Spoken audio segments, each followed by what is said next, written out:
Hurry in-store or online and celebrate Lowe's Springfest before it's over. With values on a Cobalt 40-volt string trimmer. Was $159, now $119. Or we've got a Cobalt 40-volt mower. Was $299, now $249. Give your yard the works this spring. Springfest, a festival of fun and savings for your garden and total home. Lowe's, home to any budget, home to any possibility. Offers valid through 4/28 while supplies last. Selection varies by location. U.S. only. For the ones finding new ways to ensure the job always gets done. For the ones wearing many hats. For the ones who are hands-on, even from far away. And the ones keeping business moving forward.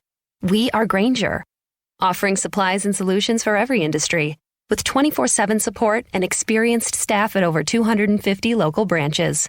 Call, click Grainger.com, or just stop by. Grainger, for the ones who get it done. This podcast is a member of the Voices of Wrestling Podcasting Network. Visit voicesofwrestling.com to hear the rest of our great podcasts, as well as show reviews, columns, opinions, and updates across the world of wrestling.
Welcome back, everybody, to Wrestling Omakase. It is episode number 212, and this week I am pleased to be joined by a returning guest. Hello, Jeri. Hey, thanks for having me back again. I appreciate it. Good. How you been doing? I've been doing mostly good. 8 months on HRT, I get my fun mood swings. So Yeah, I've spoken to other trans girls over the years. It's that's a period. It seems to be a period where a lot of mood swings happen. yeah, and it happened with WrestleMania weekend, unfortunately. So, I write all this wrestling, and then at the end of it, I'm just like, nobody's reading this, and metaphorically throw my laptop across the room and got very upset. Yeah, no, I know what you mean. It can be really it can be upsetting if you think you put a lot of hard work into something and it's one of those things I kind of knew would happen, but you have the emotional imbalance and it just fuels your fire. Yeah. So sorry, I didn't mean to interrupt. This year was a rough weekend a rough year for fan interest in WrestleMania weekend. It really was, and I think part of it is I try to force the fan interest because I really usually am into WrestleMania weekend, so I did not want to not be into it, especially after last year. And unfortunately, combine that with the just disinterest in general, I suffered a minor burnout. Thankfully, it pulled back quickly. It came back quickly. Yeah. Otherwise, that would suck because I hate being burned out on wrestling. So I am glad to be on today to talk wrestling. Yeah. So we'll get back to some Japanese wrestling. Hopefully that's I would say it's better and worse because we have some really good matches to talk about today and one really, really bad match to talk about today as we'll get into it. But yeah, so this is the day after my birthday. So if I sound a little tired and burnt out, I had a long weekend, a good long weekend, like all celebratory, but I went a little too hard yesterday on my actual birthday. Like I should have. This was like my first time. I've been vaccinated, obviously, fully vaccinated for a while. Like, I got my second shot, in mid-March. But waiting for other people to get fully vaccinated, we really didn't have any large gathering of friends up until yesterday. So it was a lot of fun. It was great to see everybody for the first time in over a year. But I went a little bit too hard at the drinking. So, I think it's a combination of I did drink a lot in like 5 hours of, that we were out, but also like I think my body just wasn't used to it. Not that I haven't been drinking at home, drinking at home plenty, but not for like, 5 hours straight, like, Right. Partying with friends. It's a little different. So Absolutely. yeah, I think my body just like couldn't handle it because like I actually fucking threw up Yeah. when we got back to the hotel we were staying at this weekend, and yeah, I never throw up from drinking. So that was a very unpleasant experience. Yeah. But I'm feeling okay now and just a little hungover, maybe a little tired, but trying to battle through it here for the Omakase listeners. And just real quick, speaking of unpleasant experience, I got my second vaccination Friday. And it was Saturday special. Yeah. Well, I woke up feeling fine, and so I did like what any dumbass after getting their second vaccination would do and went to work. Yeah. 2 hours in work, I realized I had made a mistake. I ended up going to bed at 7:45 last night. Yeah. After I got from work, because my whole body was just a aching, cramping mess, and I was exhausted and nauseous. I had a headache. It all melted away in my sleep, but oh gosh, was Saturday just a nightmare. Like, my boss came to me and was like, Jeri, you got all your work done. And I looked at him and went, yeah, but at what cost? Yeah. But it is rough. It is rough, but I'm glad to get it done. Yeah, exactly. It's something, once you get that done, at least you don't have to worry about getting COVID. Oh, now I'm already trying to figure out when my first wrestling trip is going to be. I'm planning to go visit a friend in Pittsburgh. It's like, oh my gosh. Obviously I'm not like 100% free to do what I want, but I can do certain things I haven't been able to do in over a year, and that in 2 weeks, and that feels great. Yeah, and like the case numbers are, I don't, obviously don't want to sound disrespectful because obviously there's lots of other parts of the world where cases are still on the rise, but they're plummeting in the Northeast, at least where I live. Like they're way, way down in New York and New Jersey. And you're right. It's, I do have to take pause and realize things are just really awful other places, but I can't help but feel a little relieved at the same time on a personal level. Yeah, I mean, things were bad in America for so long, and we failed at so many aspects of this pandemic that, finally being vaccinated and finally being able to go out and do stuff. I mean, it was the most normal I felt. Yesterday was the most normal I felt, even though I was, obviously wearing masks and stuff like that when we weren't. Of course. We did outdoor dining. But yeah, I mean, it was still the most normal things felt since COVID started. So it was really, really good feeling.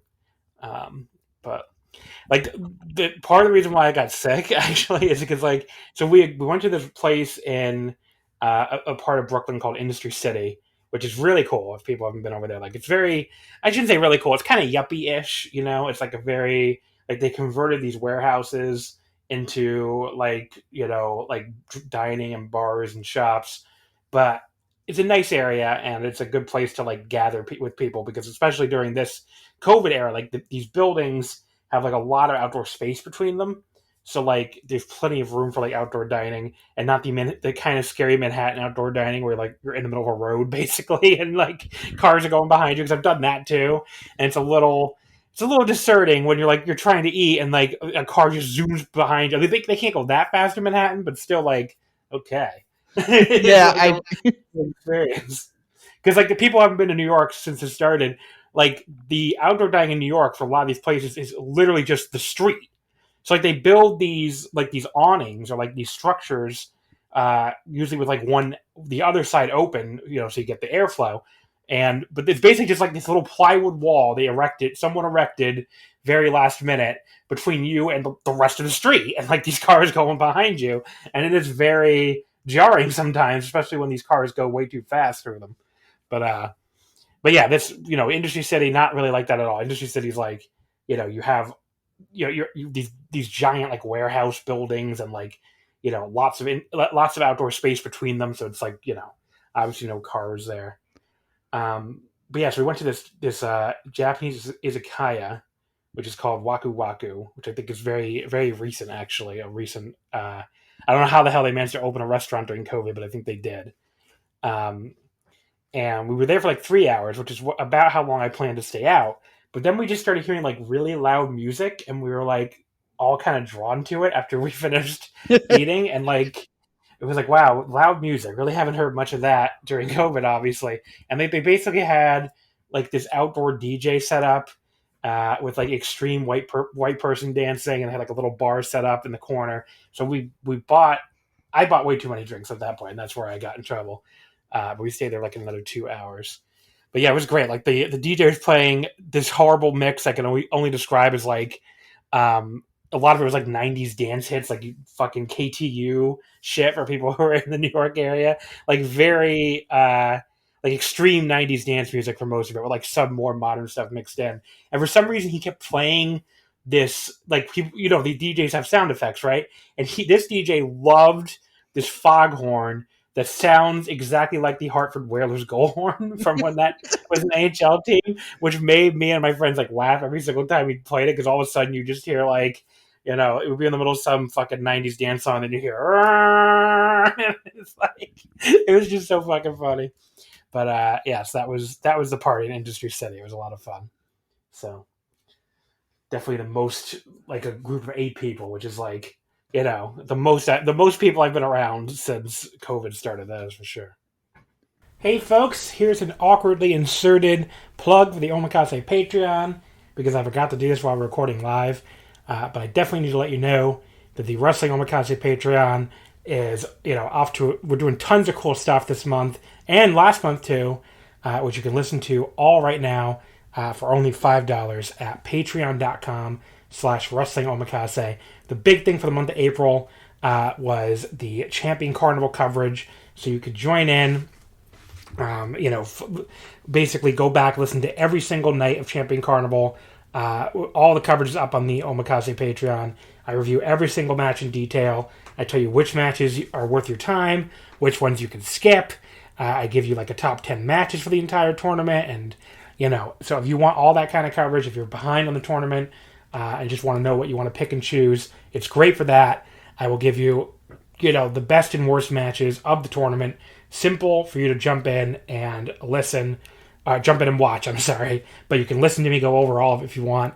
These are like more bite-sized episodes, around 30 minutes each. So, you know, definitely easier to digest.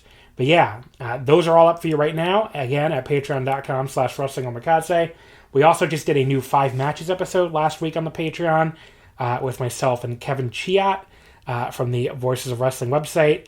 And, you know, that episode was very well received by people who heard it. You know, I received quite a bit of positive feedback on it. So, you know, if you want to learn about Australian wrestling, you know, Kevin goes into like the history, because he's Australian, and he goes into the history of Australian wrestling. He goes into, you know, some really funny anecdotes and stuff like that. Just some really interesting stuff. We cover two Australian matches on the episode that were really quite fun to watch and quite fun to talk about. We also cover Kevin Nash versus Sting from Australia, just tying with that theme from a random episode of Nitro, which is also fun to talk about for very different reasons. Plus 2 like spring Japanese matches, you know, the time of year.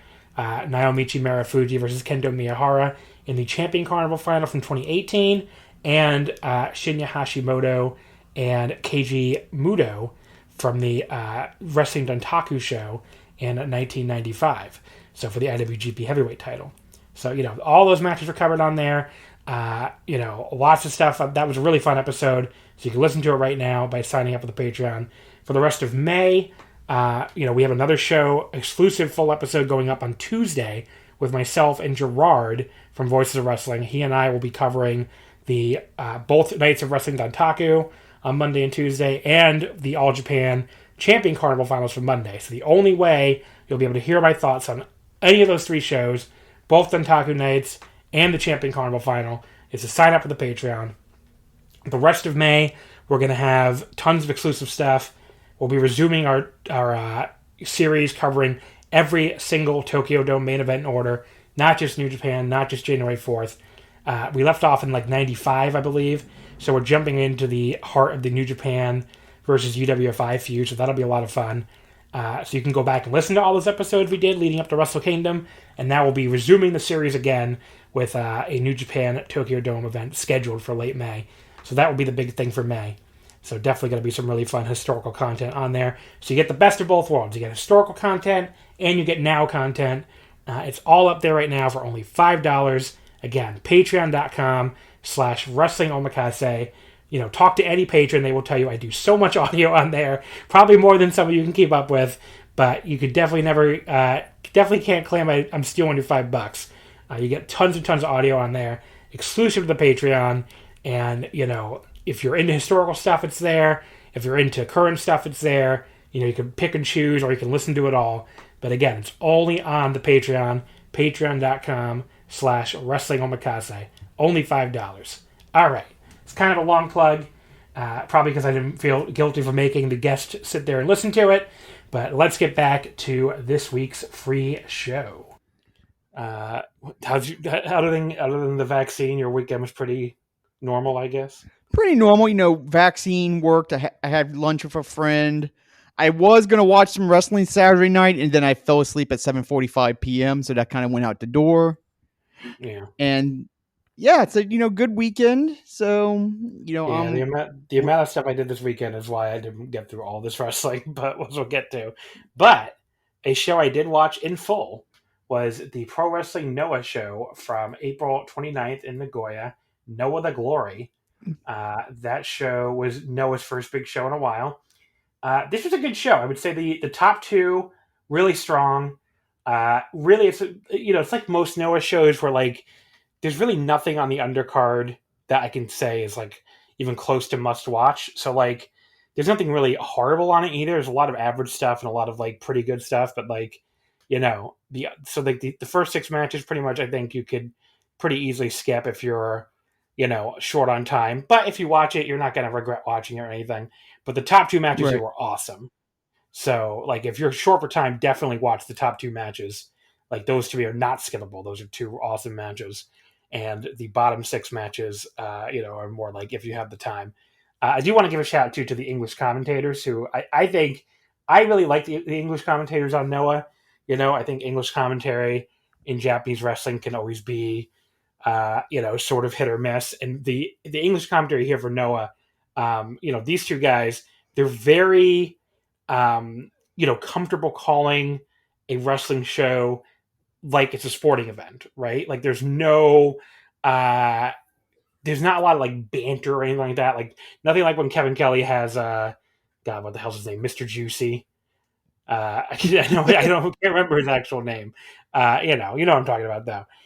Nothing like when Kevin Kelly is on with him and like they're arguing, they do that little playful arguing and he's playing heel. Like these 2 guys are just straight up calling this Noah show like they're watching a sporting event. Like it's very, you can tell they have a background in, calling, MMA stuff and, other sports. And they just really call this thing like they're watching, a sporting event. It really matches Noah, like Noah is a very no-nonsense promotion, other than the fact that they have a unit of disco dancers. But anyway, for the most part, they're a very no-nonsense promotion. Hey, I'm all about the disco dancers. For the most part, they're a very no-nonsense promotion. They definitely don't they don't really do any like interference or, bullshit finishes or anything.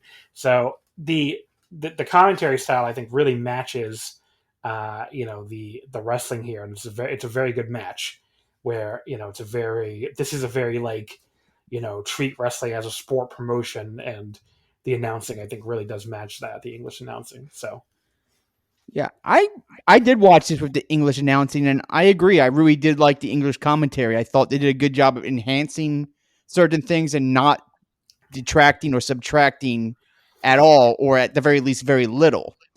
I know English commentary for various Japanese promotions sometimes can be very hit and miss.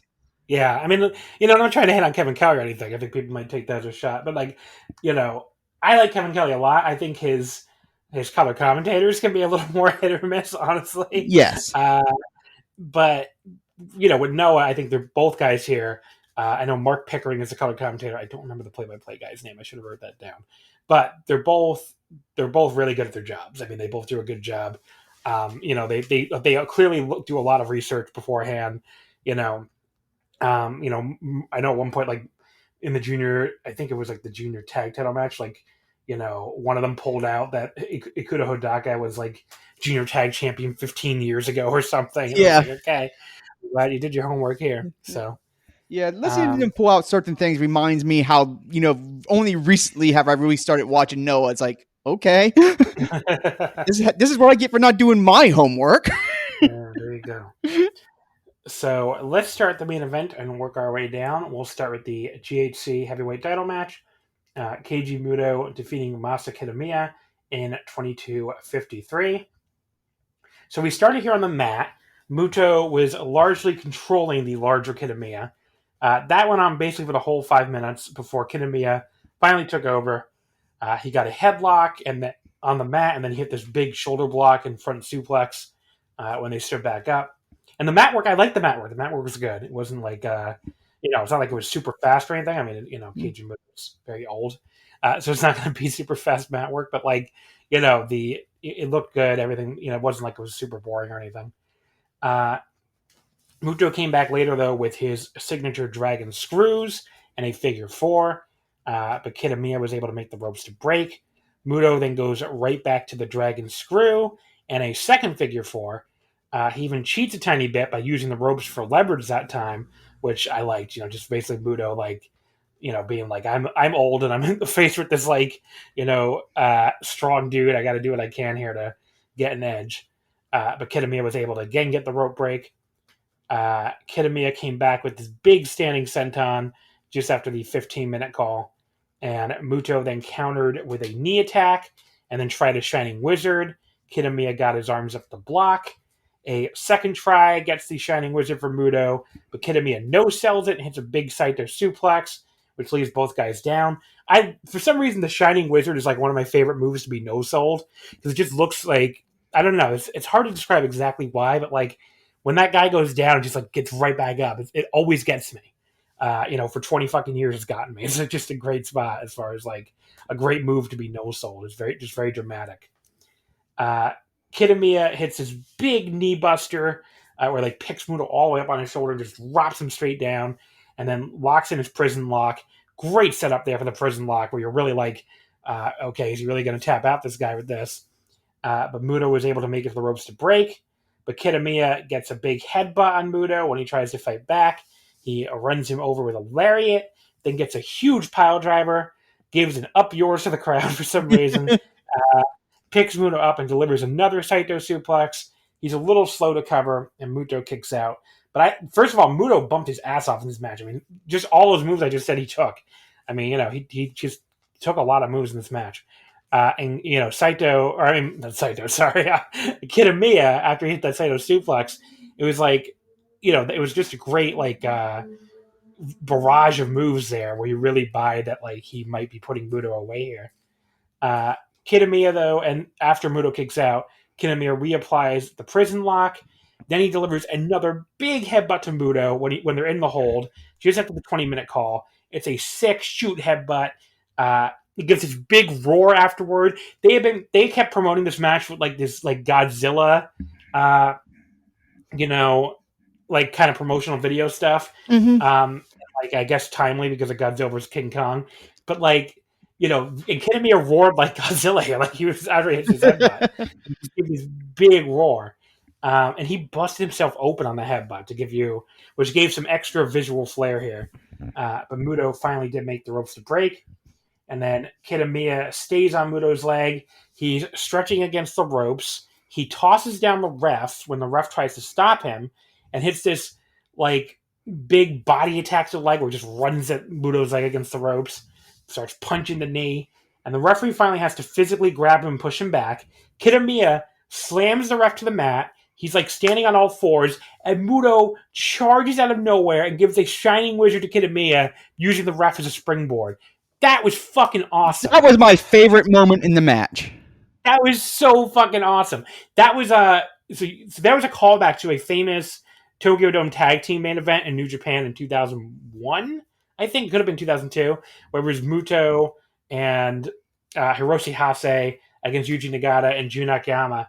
And yeah, Muto used, I believe, his own partner as the springboard. It could have been either Nagata, or it could have been Nagata or something. But I believe he used the partner as a springboard to hit the move on Akiyama. or Nagata, one of the two. But it's a really famous spot. Is the important part of it, where the springboard Shining Wizard, and to see them do another one here, using the ref as a springboard this time was really really cool. Muto then delivers a second Shining Wizard. Kitamiya fucking no-sells it again. He goes for the Saito suplex again. Muto counters with a punch to the head in mid-air. That was awesome. He then hits 3 straight Shining Wizards, the second one to the back of the head, and that's finally the pin for Muto to retain. So this match absolutely fucking ruled, and the people who say Keiji Muto doesn't have it anymore physically and can't be champion really are going to have to explain this performance to me. He was awesome here. He made Masa Kitamiya come across like a huge threat to his title before he finally vanquished him. He made Kitamiya look, honestly, like as big of a threat as he has in his entire Noah career. Kitamiya was great too, but I really thought this was the Keiji Muto show. So I gave this match 4 1/4. It's the same rating I went on the semi-main, not to spoil that, I guess, for you, but I thought this was the match of the night. I like this even better than the semi-main, which I would not have guessed going in. But yeah, the Keiji Muto title reign, I just, like, the people who really hate it at this point, I don't know what to tell you. Like, you're starting to sound like people who hate fun. Because this Muto title reign is fun. I love it. I enjoy it every time out. And, like, I don't know. He's not going to be 1992 Keiji Muto on every night, obviously. He's not going to be 1992 Keiji Muto any night. And he's not going to bring this type of performance every night. He's old. But he still has the presence to make it work, and he bumped his ass off here for Kitamiya. Like, the people who act like Muto is a paraplegic or something, I just don't understand. Like, this man can move. This man can go. He's not, like, going at like he was 10 years ago even, but, like, look at some of the bumps he took in this match. He still can make it work when he has to make it work. And, I think he's been a fantastic wrestler. Or maybe that's a little too strong, but he's been a great wrestler, and he has fantastic presence. That is for sure. And he still has a fantastic crowd connection. I mean, he gets these people to react, audibly when they're not supposed to during these, which is like maybe the hardest thing to do during this COVID era. So I don't know. I just think, like, the Muto haters, the people who hate this title reign, you maybe I'd take the L on this one, because I think he's been great. And I just don't see what, like with, especially with Go Shiozaki needing surgery, like, I don't really see what would be better than this. Or at least be so much better that, like, this is I don't see where the opportunity cost is here. Like, we've seen Kiyomiya as champion before. He will be champion again. I don't think, holding off on another Kaito Kiyomiya reign is, like, a big deal when the kid's, like, fucking 23 or whatever. I mean, he has plenty of time to be champion. And, like, who else in this company is, like, so needs to be champion that the Keiji Muto reign is, like, some affront to justice or whatever. Like, I don't know. I just don't get it. I think this reign is good. And as long as he keeps putting on performances like this, I have no problem with it. So, I went on forever, Jeri. I'm very sorry, but please tell me your thoughts on this match. You were so passionate there, and I'm kind of tugging on my collar at the moment, because I went way lower on this match. I went 3 1/4. The first 2/3 of the match really did not grab me, but the final 1/3 kicked ass. You're talking about Muta bumping like crazy. Muta shows that, as broken as his body may be, Muta is not afraid to take a bump at all.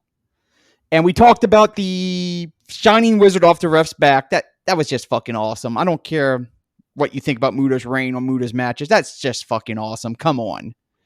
You had the headbutt where he started Kitamiya. I am bad at pronunciation. I apologize. Kitamiya. Thank you very much for correcting me. Kitamiya started bleeding. That kind of made me cringe a little bit. Headbutts usually do nowadays, honestly. Not just from him. It's not just me, getting on his case. Just whenever I see a hard headbutt and someone bleeds, it's like, ugh. But it was still a cool spot. So I can get up 3 1/4, which is still good. I thought this was a good match. Do not get me wrong. And What I like about Muto's reign is eventually it has to end. And when I don't mean that in a, come on, I hope Muto's reign ends. I mean, I'm very curious to see who gets the rub. I want to see who beats Muto, because Muto, in my perspective, is this champion who should not be champion. And I'm not saying that in a, I can't believe they made Muto champion. I mean, he's what, 59? Yeah. 59. As I said in my written review, he has metaphorical duct tape keeping together what shouldn't move, and he has metaphorical WD-40 keeping active what should be inactive. He shouldn't be champion, but yet here he is holding the title and beating very hungry and game challengers. Yeah. So I am very interested to see who gets it. And that intrigues me. And that's why I think, even though I'm not as thrilled with his title reign, I think it works because someone's going to beat this legend. Someone's going to cut down this legend. And even if it's someone who's already made or someone who will be made from doing it, there's going to be mileage getting out of that. Mm-hmm. I don't care how old and broken down Muta is. I don't care how much people are groaning at him being champion. That's going to work.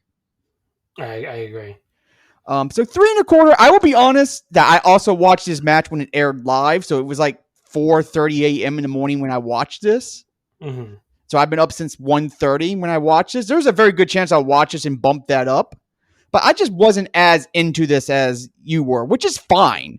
We had this with the Ospreay Shingo match, I remember. Yeah. So, although I think in the end I ended up still ranting. But for people who are wondering, like the grapple average right now is at 3.6, so I guess a little closer to you than me. I will say it's dragged down. It's only 25 ratings so far, and it's dragged down by some fucking psycho who gave it 2 stars. So I would definitely not put it in that range. Anello De Angelis, whoever the hell you are, you're a psycho, pal. It's not a 2-star match. But yeah, a lot of 3.5s, some 4s.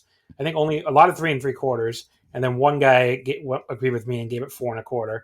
So I'm not surprised I'm on the high range here, but yeah. I mean, honestly, if I rewatched this, I probably would end up bumping it up, but it wouldn't be as high. I probably would not bump it up as high as you, though.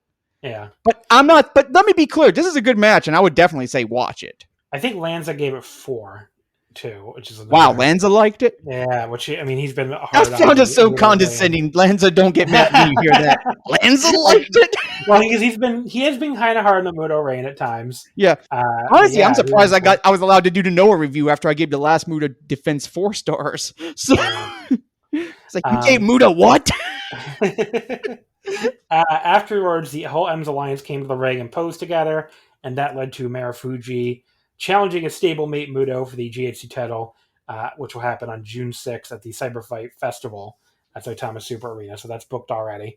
The good thing, I guess, for Noah and DDT is that even in the event that the ongoing state of emergency gets, extended past May 11th, which, it seems very possible, and they can't run fan shows in Tokyo. Obviously, this is in Saitama, which is not currently covered by the state of emergency. So this show will be able to go without any problems. Whereas obviously New Japan's Tokyo Dome at the end of May is very in the crosshairs here.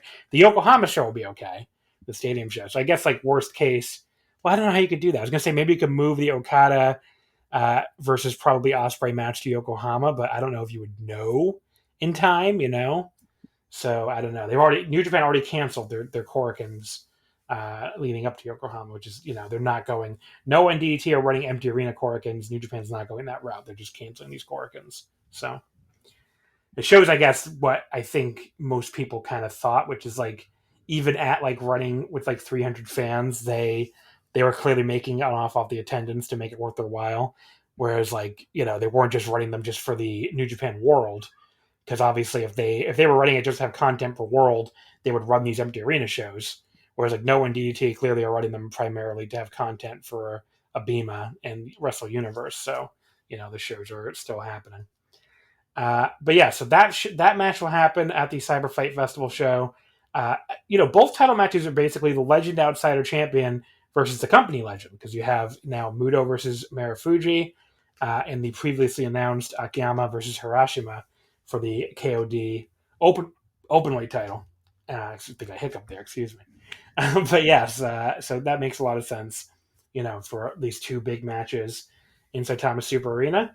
I kind of think both champions will retain. I guess we'll see, but I don't expect either one to lose here. Muto did accept the challenge with like a little hand gesture, which I thought was cute. So there you go. So the semi-main event, the GHC national title, is Takashi Sugiura defeating Kazuyuki Fujita in 1808 with the Olympic Slam. So Sugiura becomes the 5th champion as Fujita fails in his first defense.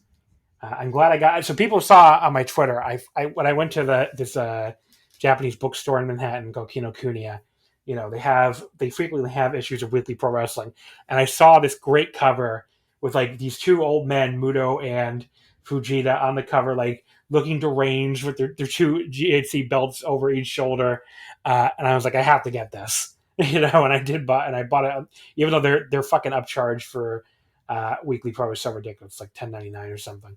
But yeah, I had to get that cover for that issue for that cover, and obviously it's even more of a collector's item now that Fujita's already lost the national title here. But I really like the start of this match. You think they're going to do the big stare down again, but then Sugiura just charges at Fujita and boots him in the face before too long. It's like, no, there will be no stare down. We're fighting. And then they get into some mat wrestling, which shows off both guys' amateur backgrounds. That ends up in kind of a stalemate. And they trade these hard elbows with Fujita getting the edge and knocking Sugiura down. Later on, we get another very physical strike exchange. Fujita just lighting up Sugiura with elbows and a hard slap to the face. Fujita keeps shoving the referee aside as he keeps throwing more and more elbows in the corner, followed by a big German suplex. Sugiura comes back with his ankle lock out of nowhere, and Fujita struggles for a long time before finally making the ropes to break. He's a better seller than you might expect for a so-called shoot-style guy. So, I think it's one of these things he doesn't get enough credit for. The two of them trade German suplexes after that. Sugiura especially just gets dropped right on his head, like straight down, which the English announcers definitely were like pointing that out. Like that was a bad landing for Sugiura. Fujita powerbombs Sugiura a little later and then like pushes him off that powerbomb straight into 2 straight sick as hell punt kicks. Just a great transition. He powerbombs him down. He's like pushes him to the side, so he's like on his arms and knees, and then just like runs up with that punt kick, and then delivers a second one. Just a really sick spot that I thought at first might have been a finish, but it was not. But yes, especially when these Fujita matches can often end pretty early. I mean, I really thought that could have been the finish. But yeah, so then we get. I'm sorry, I lost my train of thought here. So then he keeps like knocking, like he basically keeps knocking the referee aside when the referee is trying to check on Fujita, but Sugiura like manages to avoid a 3rd straight punt kick and then counters with the Olympic Slam out of nowhere. There's an awesome sequence there. They trade these really hard slaps to the face as we get the 15-minute call. I mean, really hard slaps. And Fujita finally puts him down with a pair of equally hard short arm lariats, but only gets a 2 count off of that. Sugiura counters with another Olympic Slam out of nowhere, just as Fujita's picking him back up, and that also gets a 2 count. Sugiura ends up staggering Fujita with elbows. He gets his own punt kicks. He gets 2 of them in a row as well, just punting the punt master, and then hits yet another Olympic Slam, and that's the pin. Awesome war of attrition, super hard hitting from virtually the opening bell, and again, another guy who continues to defy the haters during his Noah run. Just has consistently awesome matches, no matter who he's put up against. It's time for everybody to admit they were wrong about old Ironhead Fujita. He's too fucking good to be slandered on Twitter as like, oh, he's so unsafe, or oh, he's not worth the trouble. He has awesome matches every time out. He has matches that really connect with the fan base in Japan, as you can tell by that Fujita Go match with the stare down last year, coming out of nowhere to almost win match of the year in like various fan polls. Just awesome match here. 4.25 stars. This ruled. This fucking ruled. I am now the converted. Fujita rules. I take back any criticism of him I have ever thrown out because this match fucking ruled.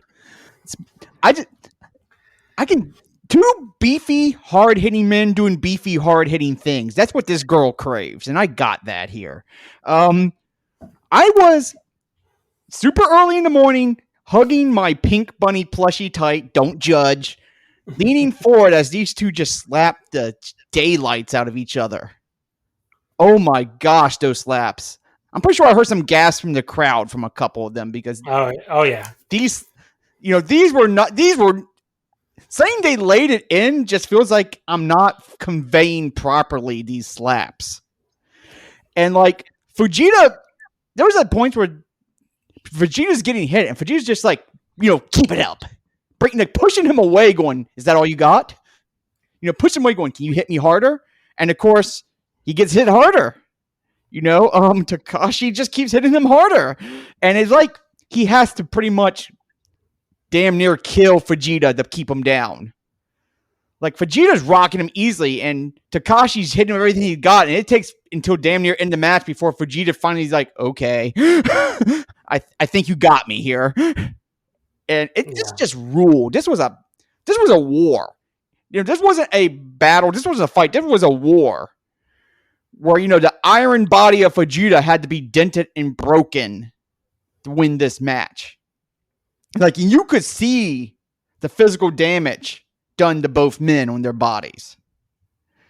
And you can debate whether that's a good thing or a bad thing, but both men went in here knowing what they were going to do to each other, and they freaking did it, and I fucking loved it. This was my favorite match of the night. Probably my favorite match of all the wrestling I watched that week. This just hit all the notes I look for. And I give it 4.25 as well. This was just great wrestling. And really, I'm willing to admit when I was wrong about a wrestler. And I just never gave Vegeta his due. And he's earned it. It's okay, people. It's okay to admit when you're wrong. It's no shame in it, especially when you're getting matches like this thrown in your face. It's a good reward. There you go. I mean, some people just like I had this rant a few episodes ago, I think, where like some people are just a little too stubborn on wrestlers, but like on both directions. Where like if you watch a wrestler a few times and decide that you hate them, it feels like some people then never reevaluate that opinion, even if 5 years later the wrestler is great. And reverse goes too. I mean, people watch a wrestler once and decide they love them. And then 5 years later, if that wrestler is very mediocre, like maybe say one AJ Styles in WWE, for instance, people will still insist he's great in spite of all available evidence. So, yeah, and it can be a hard thing to do because we're just discovering that with me and Vegeta. It can be a hard thing to do to be like, no, my original opinions that were set in stone were wrong. But sometimes, but if you watch enough after a while. Either way, you can be like, okay, I see what such and such person's seeing this wrestler, or, what such and such persons are criticizing about this wrestler now. Yeah. No one's going to be perfect in that regard, but sometimes it happens. When it happens, it can be rewarding. Exactly. Match number 6, Naomichi Amarif. Oh, I should mention too, in the post-match, Sakuraba came out and challenged to challenge Sugiura, so it'll be another all Sugiura Goon national title match. And Fujita, by the way, got taken on a stretcher. I thought he was just selling, but maybe it could have been a shoe injury. I just don't know what the injury would have been. Right, maybe it could just be a blow off of Fujita for a while. But yeah, so I guess we'll have to see what happens there. Vegeta needs to rest before his iron body rebuilds. Comes back twice as dangerous. Every time you say his name, I think you're saying Vegeta. So it's like, anyway, the Dragon Ball character. Yeah, like I said, I do have problem pronunciation, and I do apologize. I have a terrible pronunciation of every wrestler, Japanese or otherwise. But I just I just hear Vegeta every time. At least I'm not saying fajitas, so we're good. But yes, so Sakuraba comes out, congratulates Sugiura, and he basically says the belt suits him, but then says he wants it. I should also mention the English announcers, they provide these translations as we go, which is very helpful. Yes. And Sugiura says, we can do rock, paper, scissors. If Sakuraba wins, he can challenge. And Sakuraba puts out paper to Sugiura's rock. So he is getting a title shot in the future. No date for that yet, as far as I can tell. I looked at some of the upcoming Noah cards and didn't really see it scheduled. But match number 6 was Kaito Kiyomiya, Yoshiki Inamura, and Kinya Okada losing to the M's Alliance team of Marufuji, Masaki Mochizuki, and Masato Tanaka. Marufuji pinned Okada in 1736 with the new Tiger King. There was a great line on the English commentary again. I don't want to feel like I'm putting over these guys too much, but they described Yoshiki Inamura as a man with the power of 10 bears, who each have the power of 10 bears, as he was going wild on Tanaka, which I loved. It's a great line. Marufuji got his little step up knee on Okada for the pin. A little bit of a flat finish, I thought, but the match itself was pretty fun. Inamura in particular was the highlight of this match. I mean, Inamura is usually the highlight. Yeah, just going nuts, looking like a beast. Other than that, I thought it was a good match. I would say 3.5. The highlight of the undercard and a good 6-man tag, but like nothing's going to make any notebooks or anything like that. So I went 4. Oh well, there you go. I think it's just because I had a lot of fun. I just love the makeup of Marufuji's team, and Inamura might be one of my favorite things in wrestling right now. I just have a lot of fun with him when he's in a match. A lot of fun. Every time I review his match, I call him an impressive slab of beef. And that's what he is. He's an impressive slab of beef. And he has energy, he has ability, and gosh, he's just impressive. And I just want to see more of him. So I just thought this was a really fun match. I thought at this point it was the best thing on the show up until this point. Obviously, that doesn't hold up. But yeah, I gave it 4. I just really had a lot of fun, and I think it's really entertaining. Yeah, I mean, if that's the rating you gave it, then Translation: you're wrong, but it's okay. I mean, 3.5 and 4 are not that far apart, I guess. No, it's not like the 4.25 and 3.25 we gave the main event. So yeah. Then we have match number 5 here for the GHC Junior Tag Team titles. Ogawa and Hayata from Stinger defeat Akira Hidaka and Nosawa Rongai from Sugeragoon. Actually, I don't know if they're still with Sugeragoon. Maybe it's just Nosawa's random thing now, because they seem to be, they just seem to be their own separate things. So I don't know. Like there's a turn that came that I'm going to talk about in a second on the Empty Arena Corking from today, and Hisami, of course, who does great work on Twitter, covering Noah at HI5AME on Twitter. She described it as like this. I won't spoil the person yet, but this person joining up with Nosawa's thing. She didn't describe it as the person joining up with Sugeragoon. So I don't know. I don't know what's going on anymore. The Noah Juniors are a mystery, as we'll talk about, an ever-changing mystery, as we'll mention here in a second. But yes, here Ogawa pinned Nosawa in 1836. He cut back on the super high school class La Magistro, according to the auto translation. I just like that. Super high school class La Magistro. So the 42nd champions make their 5th defense here. So the English announcers, like I said, Mark Pickering brings up here that Hidaka won the GHC Junior Tag title 16 years ago with his old partner Minoru Fujita. It's a great little thing to bring back. It's like, I'm sure it's not hard to look that up. I'm sure it's like on Cage Match and places like that, but it's a great thing to notice and bring up, because like I fucking forgot that Hidaka was Junior Tag Champion with Minoru Fujita 16 years ago. I had no idea. So I mean, that was a great little line here, reminding us that he's won these belts before. And Hayata and Ogawa, they started targeting Nosawa's arm. Then Nosawa and Hidaka go after Hayata's leg. None of that stuff to me was super thrilling. It just kind of went on for a while.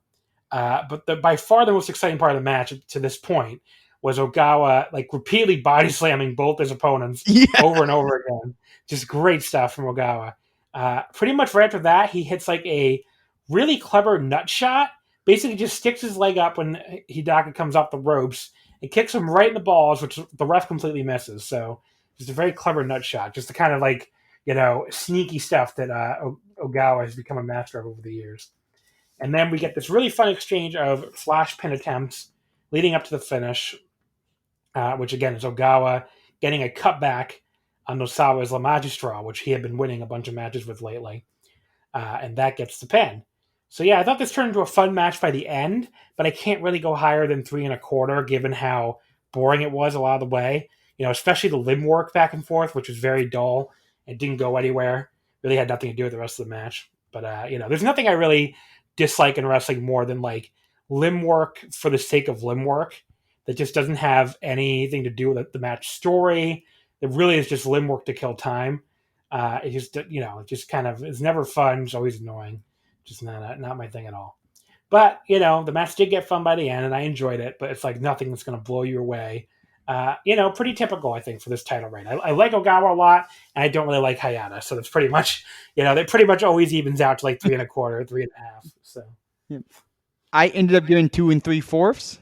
Oh, wow. I just really couldn't get into this, except for Ogawa. I totally got into Ogawa, and like you said, that body slam sequence was so much fun.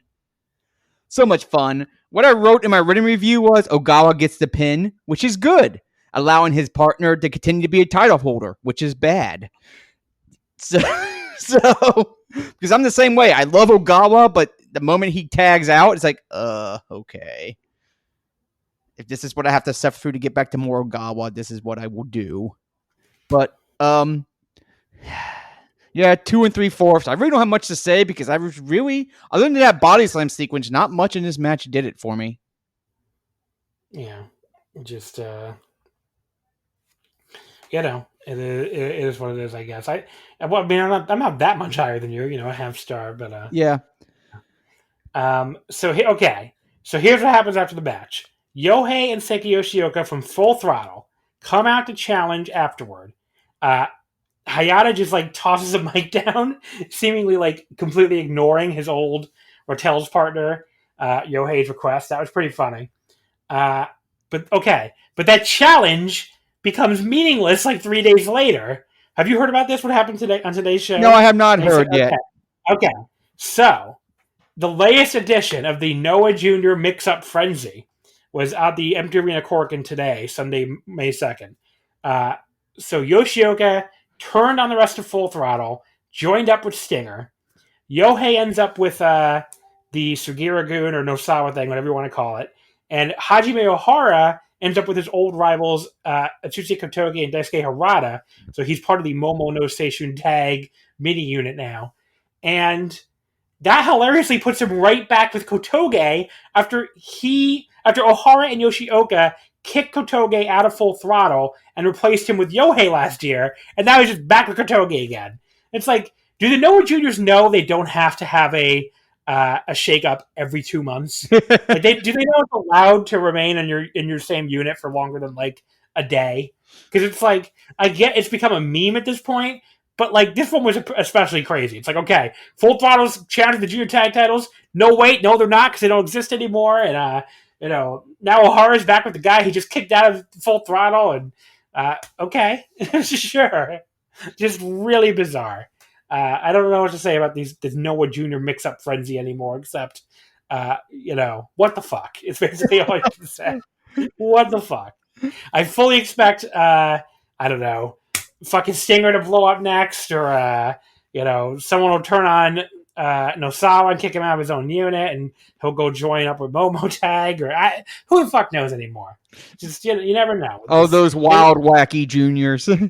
Maybe they can form Rattel's again for the 15th time.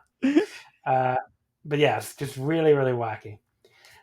Match number 4 was Murakami, Kazunari Murakami, Kazushi Sakuraba, and Kendo Kashin defeating the Funky Express, Mohamed Yone, Shuhei Taniguchi, and Masao Inoue.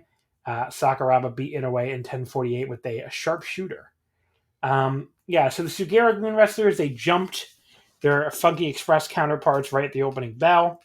Murakami was seemingly leading the way in that amazing suit of his. It's just like, he just turns around and is like, okay, let's go.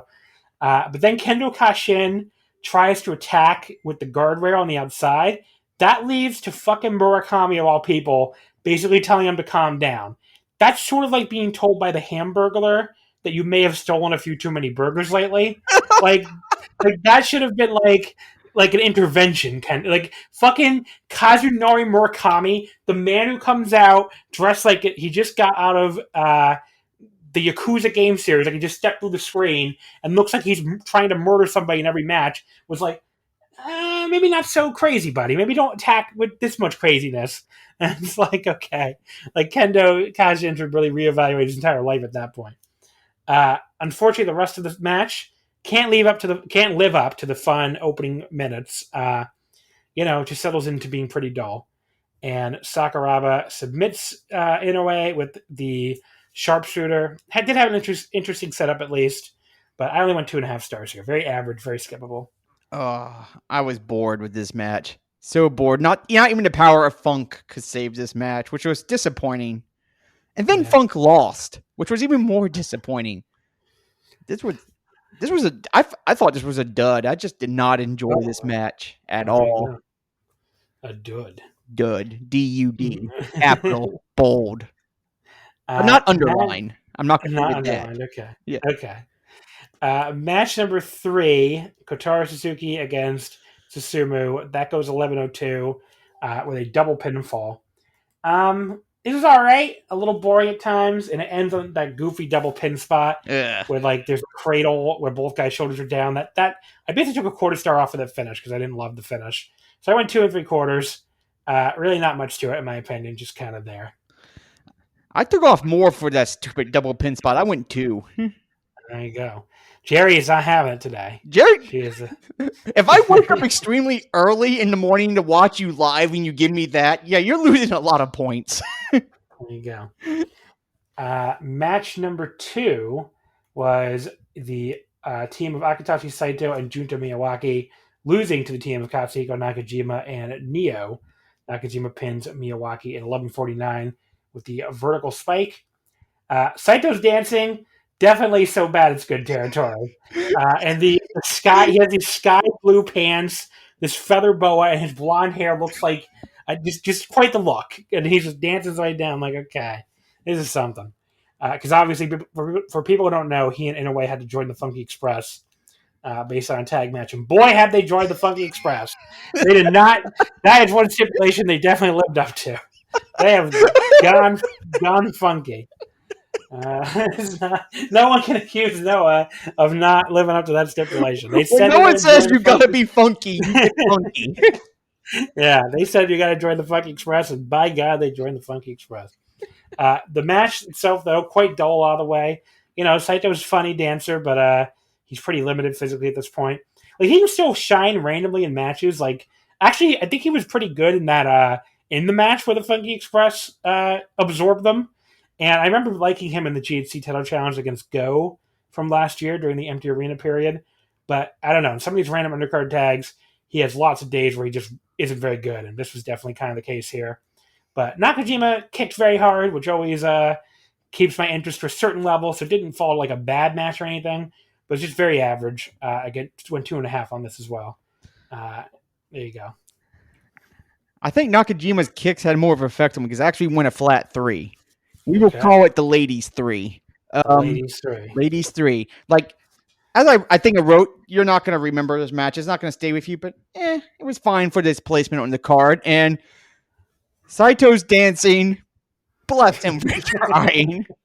He tries his best. He tries a lot harder than Susumu with natural vibes. Yeah. I don't know what he's doing, but he's got spirit. Yeah. And then Nakajima afterwards basically tells Saito that he fucking hates the new funky gimmick and he'll be coming after him more later, which not the guy I want telling me I'm gonna come after you. No. I mean, me personally, I don't want anyone telling me they're gonna come after me, but I think Nakajima especially would not be good. Nakajima's high up on my please don't ever threaten me list. Yeah. The opener, the team of Full Throttle, their second to last match, because I think it was a Full Throttle 6-man tag where Seki Yoshioka turned on them. But they got the win here.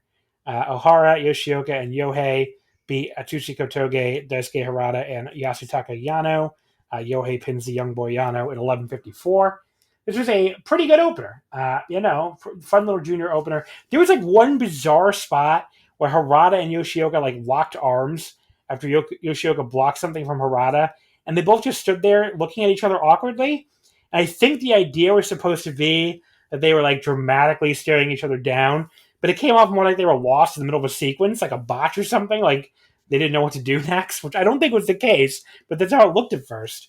But yeah, so not the greatest spot there. Where like my first thought is like, did they get lost? What's going on? Did they get lost in the match? But yeah, Yohei got the pin on Yano with his double knee attack. Other than that little sequence, a lot of like fun dives and stuff. Fun little junior opener. I went 3.25. I enjoyed it. I gave this a strong 3, not a ladies 3, a strong 3. Okay.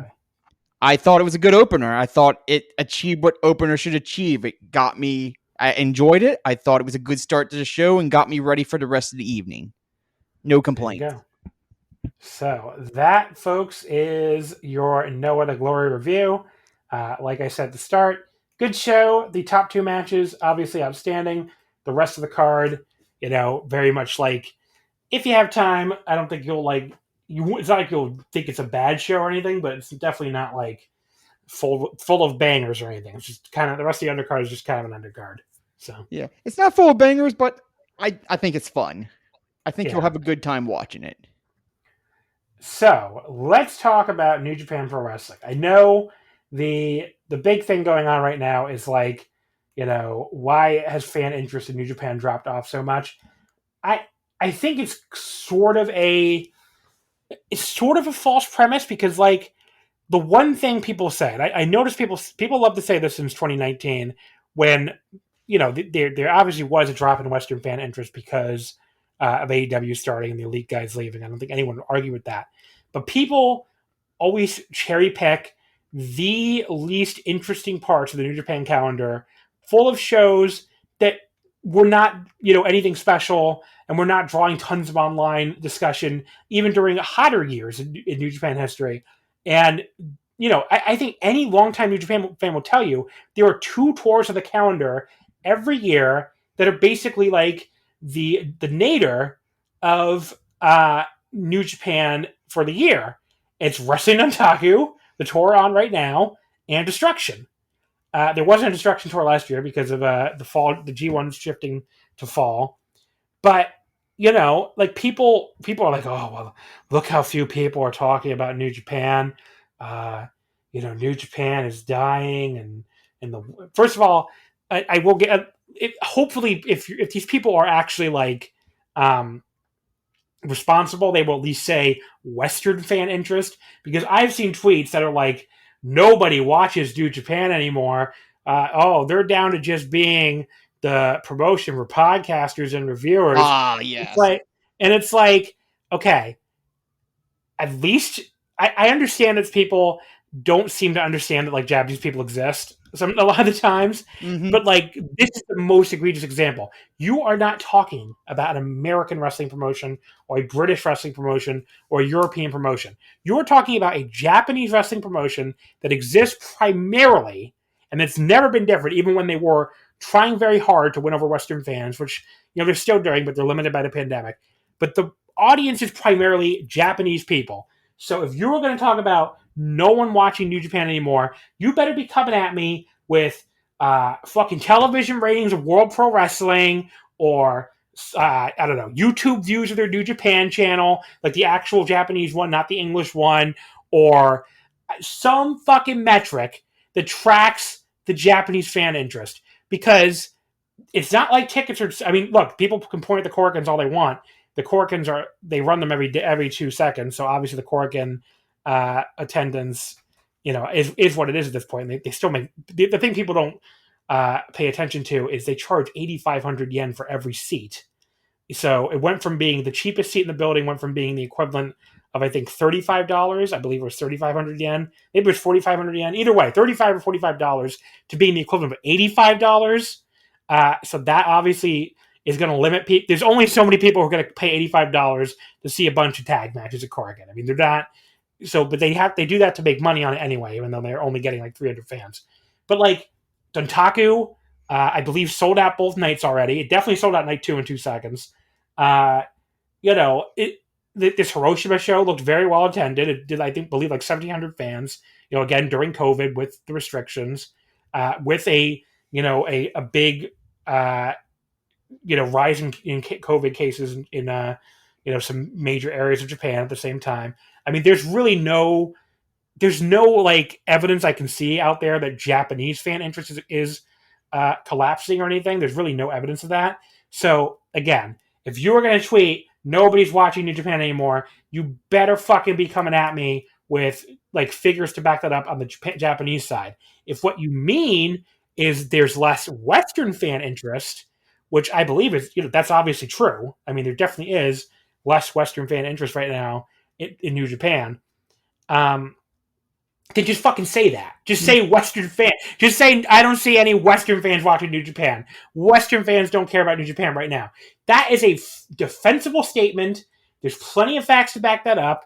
Go ahead and make that statement. I still think you're cherry picking a little bit by picking on a tour that even in better times people do not pay close attention to, and certainly hand wave all these Korkins and stuff. I mean, it's not like it's the fucking G1 here, but there clearly has been a lower level of Western fan interest in New Japan in 2021, even before this tour. And I think that's a very defensible statement. But make that statement then. Don't like these fucking tweets that sound like we're the only people that exist on Earth. It's like it's a fucking Japanese wrestling promotion. The number one driver of fan interest and what matters to them is their fan interest in Japan. Okay, I'm sorry, the Western world is not always number one to all people at all times. So, like, acknowledge that you're talking about a promotion in another country where their primary audience is not you, which there never is an acknowledgement of that in a lot of these takes. So I want to throw that out there. And again, not when I listen to Flagship, Joe Lanza said it right at the start when he was doing a very similar segment. He said Western fan interest. That's all you have to say. Yep. If all you want to talk about is Western fan interest, just say you're talking about Western fan interest. Don't say nobody's watching New Japan, because you don't know what the fucking fan interest is in Japan, and you clearly don't give a shit what the fan interest is in Japan. And let's be honest, there is a large subset of the Western wrestling fans who have always pretended the Japanese fans don't exist, no matter what they're talking about when it comes to New Japan. And it fucking sucks. It's a shitty way of looking at the promotion. And if your way of looking at New Japan is not centered, first of all, on the domestic audience and what's going on there, when that's the primary audience of the company, and then you can also talk about the Western audience, then I don't know what you're doing. Then you shouldn't. Then go watch AEW, which plenty of people are doing. Great. But like, if you're not going to talk about the actual the primary fan base, if you're just going to pretend the primary fan base doesn't exist, then you might as well not watch New Japan. So, or bother talking about it if you're not watching anymore.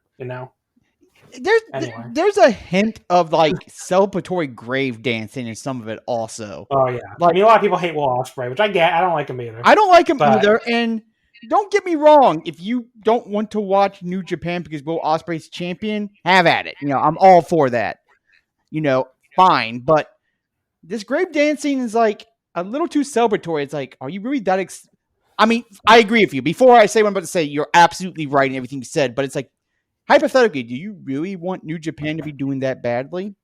Because that's not a good thing. Some people have always hated them, so it's not even just. But you get what I'm saying, though. It's like, no, I get it. I'm not for, with very few exceptions. Let me stress that I do not root for any wrestling company to fail because I want to have my options. WWE. Sorry. Yeah, I want to have my options, and I am still a fan of New Japan. Is my personal interest a little cold? Yeah, it's a little cold, but I still consider myself a fan. I'm rooting for them. It's not like WWE where I've just given up. Yeah. I occasionally do watch WWE. I did watch the Manias, for example, for very specific matches. But overall, I don't expect WWE to give me consistent quality ever for the foreseeable future or longer.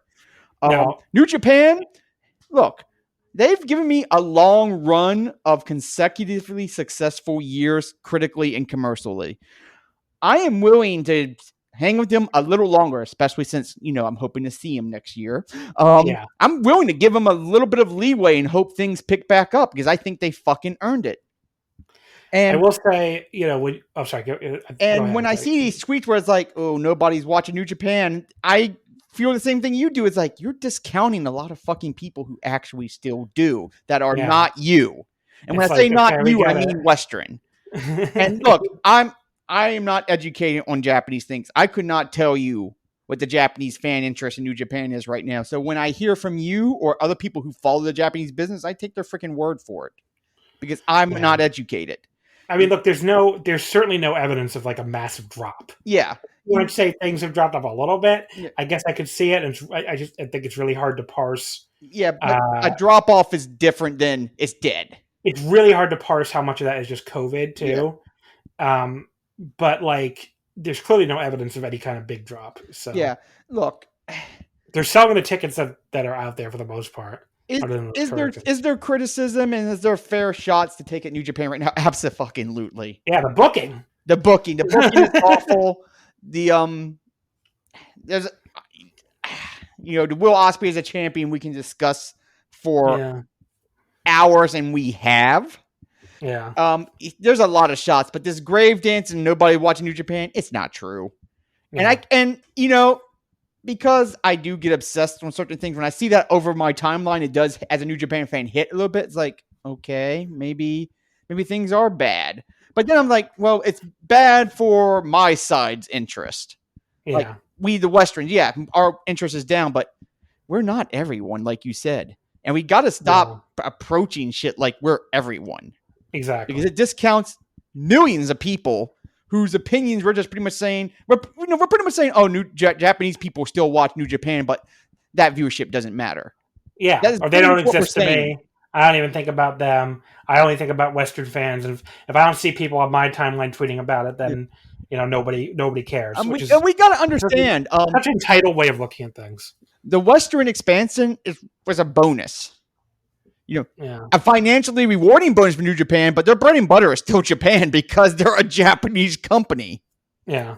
So we should have been A, happy they were even trying to expand in America. B, very unhappy and unfortunate that COVID cut that off. And C, I'm personally hoping we can get to a point where they get back to those operations and interest is high again, because I think that's very beneficial, and I think we need that.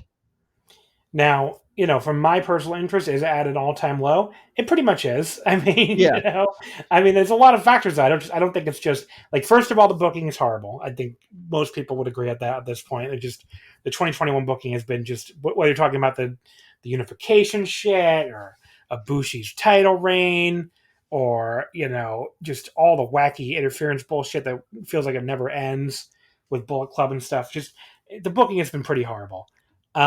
Second of all, I just, above the booking for me, the COVID shit, it just really weighs on me at this point after a year of it. And like, it's nobody's fault. And I totally understand why New Japan has to look. People who say New Japan has a choice in the matter are wrong. They cannot be the only major sports property letting fans come to the building and cheer and scream.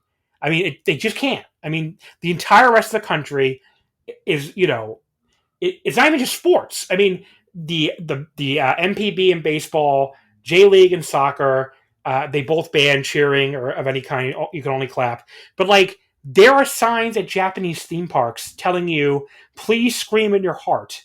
Don't scream out loud on the roller coaster, because they believe so strongly in this, like, yelling releases virus particles, which is pretty much scientifically true, by the way.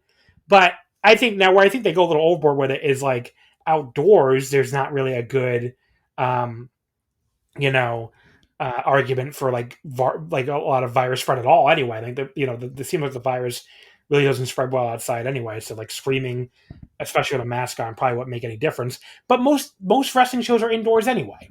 So like it really wouldn't make that big of a difference at the end of the day. And New Japan, they cannot be the only fucking company in the country saying, come scream your heads off during the middle of this pandemic. They just can't. Right. I mean, they're too big of a company. They can't take that publicity hit. And, unlike WWE, they do have a reputation that can be damaged.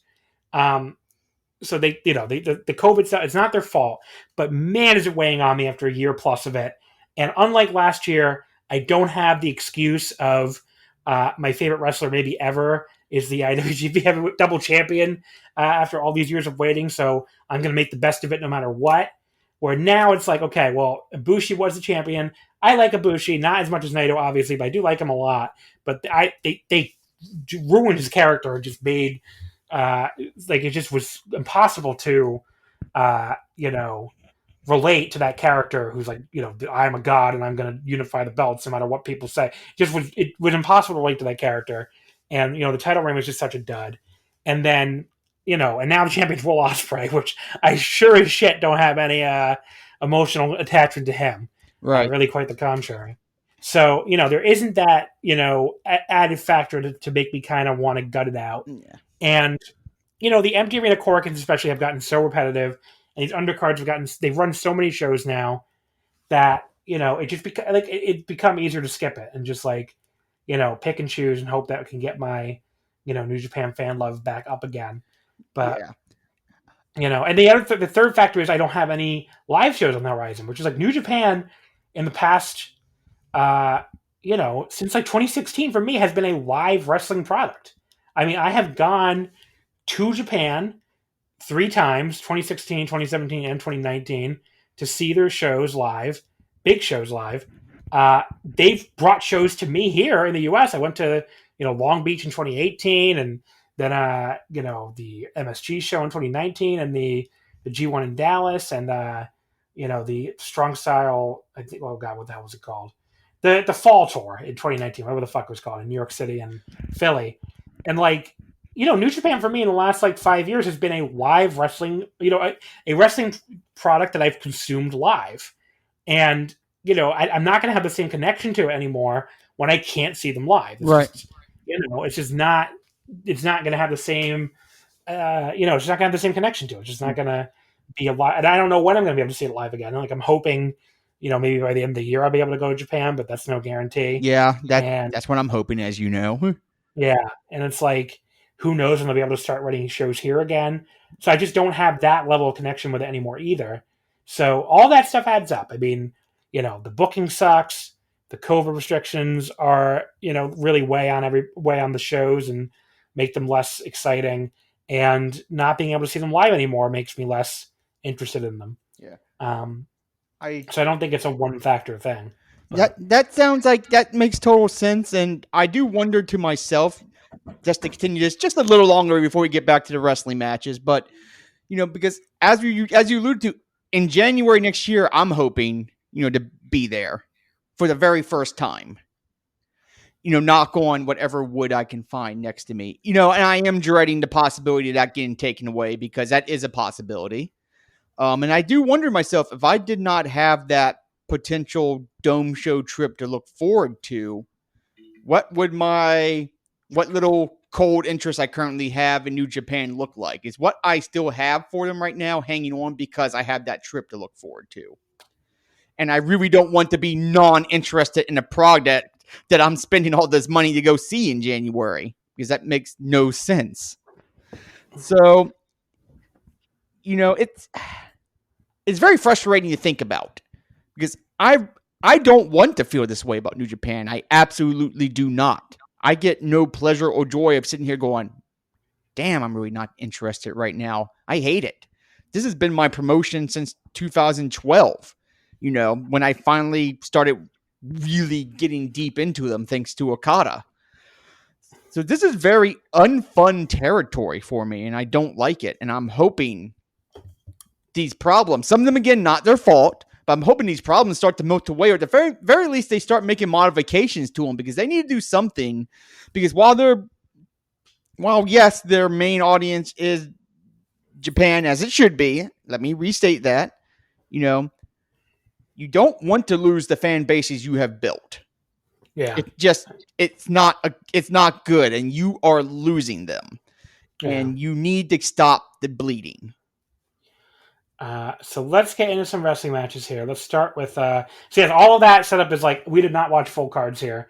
I watched 4 matches total, and I think you watched a few more, but we'll get into the results, and we'll talk about the matches we did watch.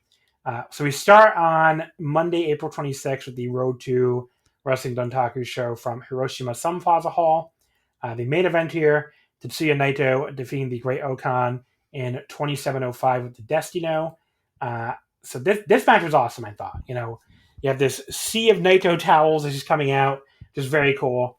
And he obviously has a special connection to Hiroshima because of his carp fandom, the Hiroshima Carp NPB baseball team. He even says it feels like his hometown. Now, to be clear, Naito's from Tokyo. He's not from Hiroshima, which is very far from Tokyo. It's like all the way out on the western end of the Honshu Island. But it's kind of becoming spiritual. I can relate to this because I grew up in the northeastern United States. My favorite hockey team is the LA Kings, and I do like the Rangers as well. And my favorite baseball team is the Toronto Blue Jays. I do not like the Yankees at all or the Mets. So I can relate to Naito's just randomly latching onto some faraway team. He and I are very much alike in that regard. So Naito and Okan, they do a lot of grappling on each other to start the match. At one point, Naito randomly acts like he's going to give Red Shoes a dragon screw or something. It was kind of funny. Don't know why he did that, but it was amusing. Okan goes after Naito's leg. Naito responds by going after Okan's ponytail. He's actually quite vicious about it. He first pulls back on it from a sort of camel clutch position in the ring, and then he pulls on it around a ring post. But Okan comes back with a big power slam on the floor. And Okan just keeps beating Naito up all over ringside. That results in Naito almost getting counted out, but he just barely beats the count at 19 after Okan had left him draped over the guardrail. And Okan sitting there with his back turned in his hands clasped position, not even watching the count. That was pretty badass. They go back and forth for a while after that. Okan, he's the master of the understated counter, which this company could use a lot more of. It has so much, counter dancing and stuff that's very over the top. But here, Naito runs in for the running Destino, and Okan, again, doesn't counter it with some long finisher exchange or whatever. He just hits a simple back elbow, followed by a judo-style takedown to take back control. So that was good stuff. And Okan then takes this crazy bump. Right after he does that very understated counter, he takes this crazy bump that's right on the border of being a little too cartoony, but I decided I loved it. So Naito hits his signature swinging DDT off the ropes, and Okan hits the mat and then launches himself all the way into the ropes like he's The Rock taking a Stone Cold Stunner. It was pretty great, but like I said, I can see some people saying it was a little too much, but I liked it. Naito tries the Destino, only to eat another back elbow from Okan. Naito tries to answer with an enziguri, but Okan no-sells it and runs him over with a big lariat. He catches Naito coming off the ropes for his flying forearm into sort of a bear hug position, and then just sort of slams him down on the mat. Another example of his awesome but extremely simple counters. He then hits a big boot that Naito takes his awesome flying bump for, but only gets a 2 count. And then Okan busts out the fucking Tenzan Tombstone Driver of all things for a 2 count. That was a great callback to his last feud. And it's almost like him saying, well, if you're going to still do the Mongolian chop, even though you lost that match, I'm going to steal your old finisher, asshole. And the crowd was sort of shocked when Naito kicked out. They reacted big. I was like, really? You thought Okan was going to beat him with a TTD? Okay. Naito counters the Eliminator in midair with the Destino. Unlike some other complex Destino spots and especially counters, they can be very awkward. This one was fucking perfect. Okada takes around the back of his neck too. Just amazing. But he still kicks out at 2. And then Naito finally puts Okan down soon after with one final wind-up Destino. This was awesome. I think I may have actually liked it more than their New Japan Cup match. It's really close. And the Hiroshima crowd, helped about as much as a clap crowd could. So because they were very into this. So yeah, 4.25 stars. Awesome match here. Definitely one I would highly recommend if you haven't been watching New Japan. 4.25, and shock of all shocks, Naito and Okan have a great match. Who could have seen that one coming? That was sarcasm, by the way. Well, some the people who pretend Naito's bad, or especially the people who pretend Okan's bad. I'm losing lots of patience with the Okan's bad crowd, and usually I'm willing to listen to reasonable, credible arguments saying Okan's bad, but I am not finding reasonable, credible arguments that Okan's bad. Yes, he has. Yes, how do I word this? Maybe he's still a work in progress, but he's a work in progress that's picking up very freaking quickly. And working with people like Naito, who, you can point at whatever criticism of Naito you want. He's still one of the best in New Japan. There's just no disputing that. Working with people like Naito, beating Naito, losing to Naito, he's going to pick up more, and he's going to pick it up quickly. His character works. He has his work down pat. He sells great. Okan's good. And I'm getting, I'm just more rolling my eyes whenever I see these tweets, or certain journalists trying to convince me he's not. It's like, you're missing the boat here big time. Yeah. It's not like you're, jumping and barely missing the boat. Like, you're tripping off the pier before you can even leap, missing the boat. It's kind of embarrassing at this point. So yeah, I really loved this match. I was highly hyped going into it. It's one of the matches, like, I was extremely satisfied and I wasn't caught off guard at the quality because I knew I was going to get quality. It wasn't like oh my God, that match was better than I expected. That match was exactly as good as I expected. In fact, I would not have been shocked if they achieved, even a little higher rating if they keep wrestling each other. Right. This match is just damn good, and I recommend you all watch it. It was probably my second favorite match of everything we've watched of the week. Okan's good. I just had to say that one more time. The semi-main event, SANADA beating Aaron Henare in 23-28 with a moonsault. I seem to be lower than this on some people, looking at like Grapple and some other places. I thought it was good, but I didn't love it. Henare is now a bad man, so he attacks SANADA before the bell, whips him all over ringside.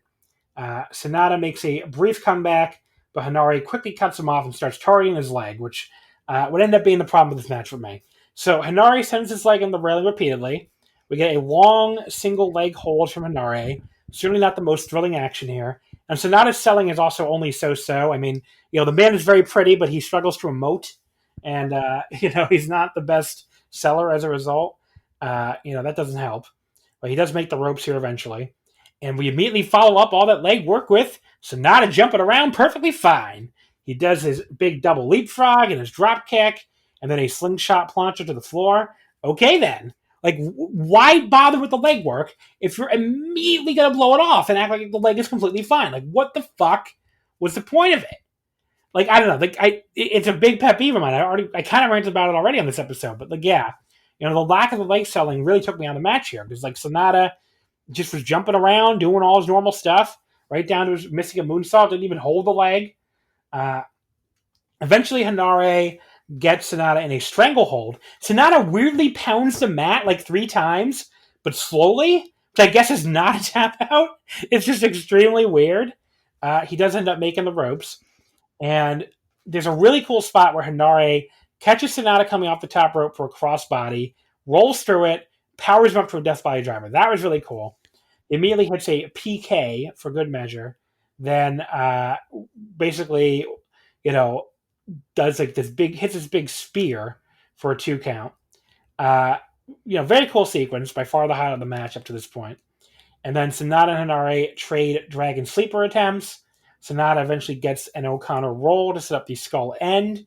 Not sure I've ever seen him do that before. It's a very cool way to set up that move. We get the 20-minute call as Henare struggles in it, but SANADA then lets him out and goes for the moonsault, just when it looks like Henare is going out.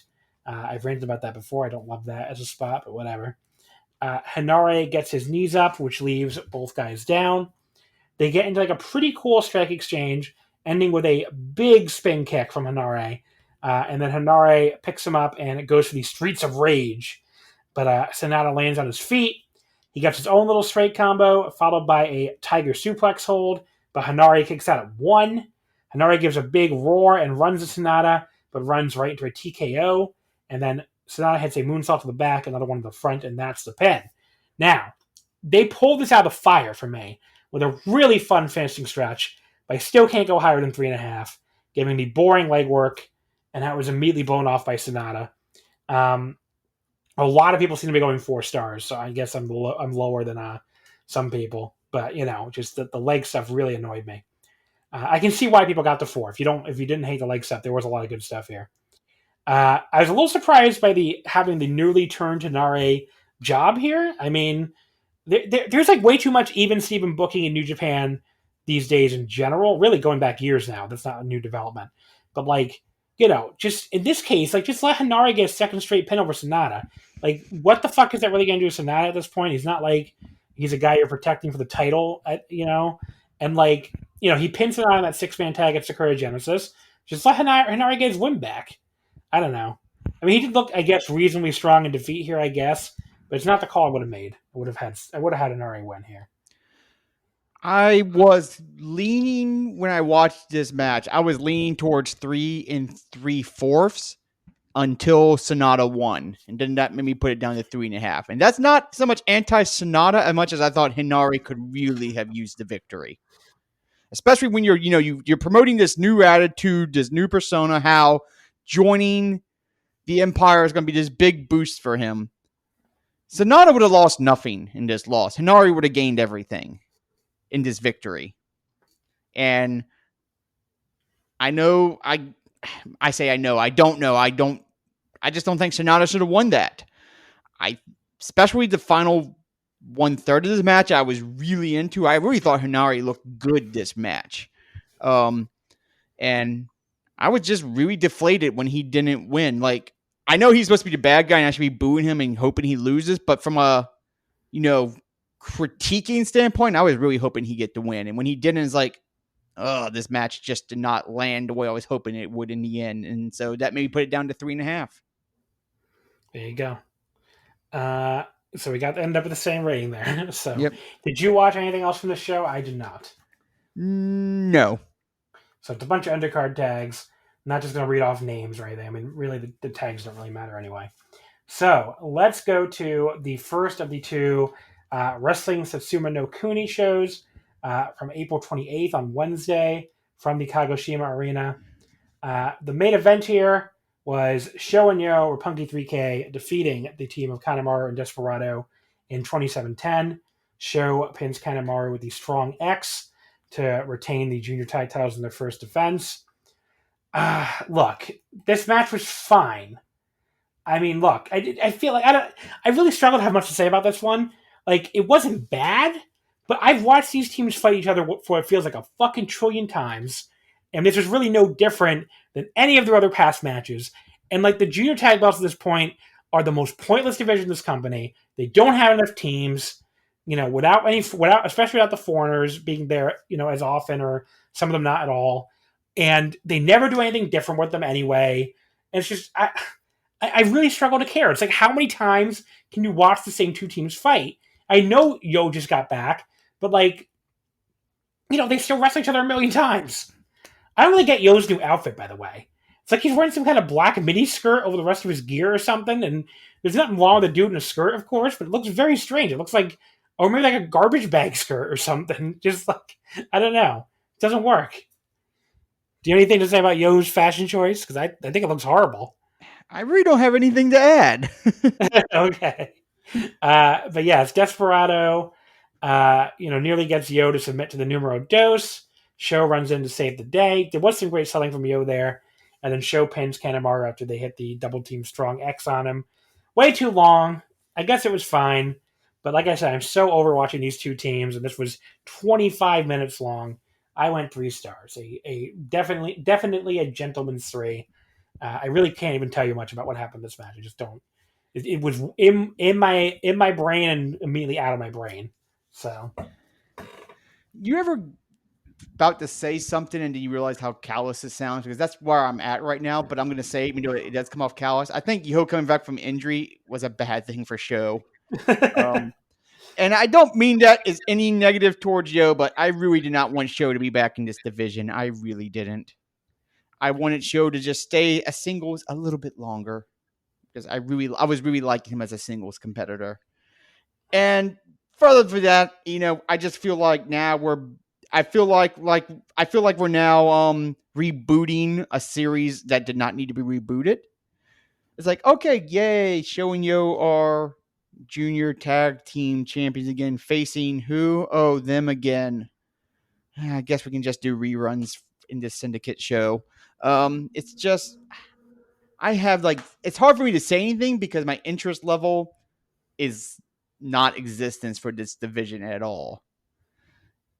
I guess I'll go a ladies 3, but really that's being more generous than it's not even the match's fault as much as I can't really give a high rating to a match where I just go into it with so much not caring. And when I don't care about one of your title divisions, your title division really needs work because I am the easiest fangirl to please when it comes to title division. So when I'm coming to your product and saying your title division means nothing, your title division means nothing. So I don't know what the solution is because I don't see any quick fixes for it. So I'm going to give it a ladies 3 and just be like, ugh. I don't want to see these teams wrestle again for a while. There you go. I can't just totally agree. All right, folks. Now we got to get into a fucking match. The KOPW 2021 Provisional Creation of Darkness Blindfold match. Toru Yano defeats Evil in what this website alleges was 14 minutes and 58 seconds. I believe they mean 14 hours and 58 minutes. With a schoolboy to retain the KOPW 2021. Okay. First of all, has to be said again how much cooler Evil's match stipulation, basically a match with like the rolling time blackouts was. That sounded so much cooler than Yano's stipulation. But Yano pulled off a narrow win with 51.8% of the votes. Okay. The stipulation here was there were blindfolds. The blindfolds had to be on for you to lose. But they were not tied to anything, so you could take them off at any time. So this led to spots like Evil had Yano tied to the guardrail with seemingly no way out for him, but the count of 29, he suddenly remembered, oh yeah, I could just take this stupid hood off my head, and I can't lose. So he takes the hood off his head, and the referee stops the count, even though he's still outside the ring. So to be clear, you cannot be counted out, and presumably you can't even be disqualified if you don't have the hood on. So why these wrestlers had to cheat and they had to turn the lights off at some point, Evil and Togo turned the lights off at one point. Why do they have to do that to cheat? You don't have to do a ref bump or anything. If you don't have the hood on, you can't lose. So just fucking hit people with the fucking weapons all you want. Yano comes back from the outside at one point with a blindfold that has 2 fucking eye holes cut in it. I don't even know what to make of this. Or how that's legal, or whatever. I mean, he has a hood on. Presumably you can DQ him for cutting those holes in there. But whatever, sure. At some point, the lights do go out, which remember was Evil's stipulation idea. When they come back on, Evil was choking Yano with the spoilers choker. But remember, I don't know why. The ref could see him doing that when the lights come back on, but I guess he can't be DQ'd. He doesn't have a fucking blindfold on. In which case, I don't know why he had to turn the lights out in the first place. And then we see a shot of Togo walking from the back, I guess implying he was the one to turn the lights off. I mean, who else would it have been, guys? I mean, of course it was Dick Togo. Evil then gets Yano in the Scorpion Deathlock. Yano, this was maybe the spot that made me want to fucking, kill somebody. Evil has Yano in the Deathlock. Yano simply removes his blindfold. And apparently, that is as good as a rope break as the referee immediately makes Evil let go of the fucking hold. What the fuck? I get that Evil can't win as long as the hood is on Yano, but why did the ref, Yano takes this hood off, the ref starts counting to 5, Yano grabbed the ropes and makes Evil let go of the hold? Why would you do that? Why wouldn't it be a situation where Yano can stay in the hold and tap out and it just won't end the match? When you see a wrestler apply a submission in any match stipulation, like a fucking last man standing match or whatever, where the submissions don't count. They don't make, if a guy gets a submission in a last man standing match, they don't say, no, you gotta let go of that submission right now, sir, you can't win with that. It's not a rope break. So why the fuck was Yano taking this hood off a fucking rope break? It makes no fucking sense. I mean, what the fuck? What the fuck? It was so stupid. And Yano at that point, he wins with his usual. Whatever. This might be the worst match in New Japan history. 0 redeeming value. The rules made no sense. It felt like it went on for hours. Even when New Japan is bad, and it's been bad plenty lately, especially, I never feel like I'm watching WWE, I never feel like I'm watching WWE level garbage that makes no fucking sense at all. That's what this felt like to me. This made no fucking sense on any conceivable level. It was bad. The wrestling was bad. The action was bad. The stipulation was bad. Everything about this was bad. This is negative stars if there ever was one. And this KOPW has to go. It's so fucking terrible. And what the fuck? What are they doing with Evil? Why did they make him double champion if he's going to be here losing to Toru Yano in a fucking stupid blindfold match? What is this company doing with Evil? Why is this his role now? Where is this split with Jay White and the feud with Jay White like they were teasing? Why did that suddenly get dropped? Well, just what is wrong with this company when it comes to the Bullet Club? What is wrong with them? What are they doing? I don't get it anymore. I don't understand what the fuck they're doing. And yeah, this match fucking sucked.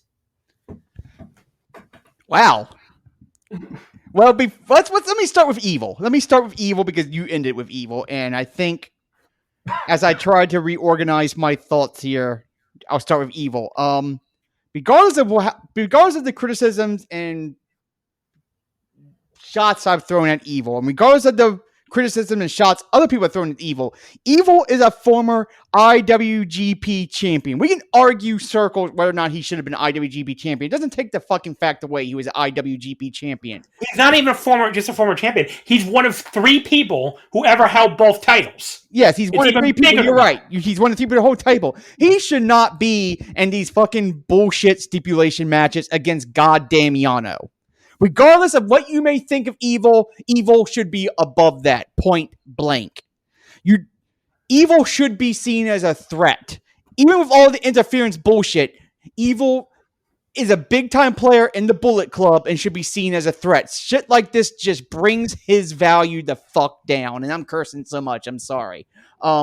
This match had no redeeming value. Just brings Evil down. It does nothing for Yano. Not that anything ever really does anything for Yano because it's fucking Yano.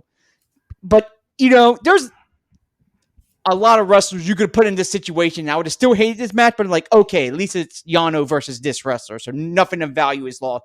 You put Evil in this match. Evil should be doing other things. Like you said, the Jay White feud they were teasing at some point. Evil should be doing that.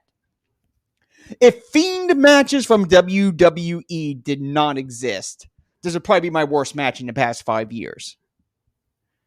This was and I'm not some person who comes on here and normally fucking hates on Yano and says how horrible he is. I mean, Yano has abused me before. His comedy matches can be funny. This just was not funny on any level. It was fucking stupid. The rules made no sense. And again, it involved a wrestler that he should not be beating. It was dumb. And I'm putting that in a very mild state. I can not necessarily people listening to this, but I can see some people on Twitter being like, well, you just don't enjoy fun. No, I fucking love fun. This fangirl loves fun. Girls just want to have fun. But loving fun does not mean looking at something that's stupid and has no redeeming value and then just forcing a laugh just for the sake of going, that's funny. Because this was not fucking funny. It was not entertaining. It was not well done. This is the type of match that you crumple it up and you throw it in the trash because it's garbage. Yeah. And I think you agree with me. I don't like coming on here and hating on something. Yeah. That is not what my prerogative as a fan, but when something's bad, you got to call it as bad because if you don't, you'll just get more of it. Yeah, and you have no credibility. You have no credibility. And this was just bad. And it's not. It fucking sucked. This fucking sucked on every level. And I just don't know what they're doing anymore with Evil. I don't think they know what they're doing anymore with Evil. And what are they like? This KOPW thing. I'm sorry. If it's going to be the Toru Yano Memorial title, stop having actual legitimate wrestlers challenge for it. Yeah. If you want to have Fale and Chase Owens challenge for it, be my guest. Zack Sabre Jr. should not have even challenged for this thing. And Evil, sure as fuck, should not have challenged for this thing. I think more anything, the reason I hate this match so much is because they put Evil in it. Like, I would probably still hate it if, Chase Owens was in it or Bad Luck Fale was in it, but at least with, it's Chase Owens and Bad Luck Fale. You put a former double champion who you gave a win over Naito for 2 wins over Naito. Yeah, let's remind people of that. And you're right. Thanks for correcting that. And now he's facing Yano in bullshit blindfold. He was just feuding with Okada a month ago. Feuding with Okada for like 2 months. If you would Okada, and he had a blow-off feud of SANADA at Wrestle Kingdom. Yeah, I don't know. It fucking sucks. It fucking sucks, and honestly, I think we need to stop because otherwise, I think you and me probably have 10 more minutes of material why this sucks if we let ourselves. Yeah. So the only other match I watched on this show was match number 4, which was the 8-man tag: Ospreay, Okan, Henare, and Cobb beating Shingo, Naito, SANADA, and Bushi. Cobb pinned Bushi in 12:15 with the Tour of the Islands. This was good. I mean, it's a fun, energetic 8-man tag. Had a really long closing stretch for a 12-minute match. Felt like a lot of action. Ended with Cobb pinning Bushi with the Tour of the Islands, like I just said. The one other note here was like, I know that he's a heel and he's supposed to be annoying, but Will Ospreay's mock clapping may be the most annoying clapping in human history. I mean, just really, really annoying. But anyway, this is a good match. I mean, not going to say like you should fucking go crazy to see it or anything like that, but definitely, I think worth your 12 minutes. So, did you see anything else on this show? I did not. So let's move over to the Kagoshima Night 2 on April 29th. Now, this one I had planned to watch at least the main event of the top 2. Just did not happen with everything else that was going on with me this weekend, with the birthday festivities and stuff. But that was on Thursday, April 29th in Kagoshima. And I also heard from my friend Quinlan that like the main event was very skippable, which did not make me want to run out and watch it. But what did you watch from this show? I watched just to be clear, this was the night 2. Yeah, night 2 from Kagoshima. Okay, just making sure. I watched Naito and Shingo versus Ospreay and Okan. And the main event. And I watched the main event. And so let's start with the main event. Tanahashi and Ibushi beat Aaron Henare and Jeff Cobb. Ibushi pinned Henare in 17:04 with the Kamigoe. What were your thoughts on this match, Jeri?